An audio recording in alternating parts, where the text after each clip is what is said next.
langga, so ngayong araw, meron tayong sinundo mga langga. At gaya ng sabi ko, dahil may stock tayo, bibigyan natin siya ng ating pa-touchscreen and flip-up na pa-laptop mga langga. So may kasama na yan siyang bag and complete accessories mga langga. So buksan natin para masabi talaga na legit talaga ito langga.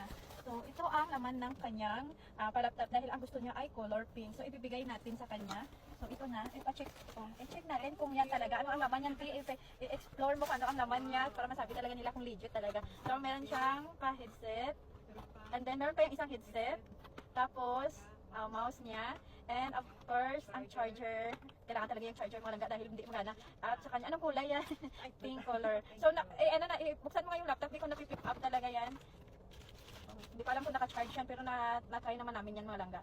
So, open mo at i-flip mo kung masira ba siya or hindi siya. Ganun mo o flip up siya mga langga, and of course naka-charge and touchscreen na yan siya. So open line yan sa Pilipinas mga langga. Pwede yan sa high school, sa elementary or sa college or sa office mga langga. So ano masasabi mo sa ating agency, sa akin, legit ba tayo or hindi legit? Kumusta ang travel? Okay lang.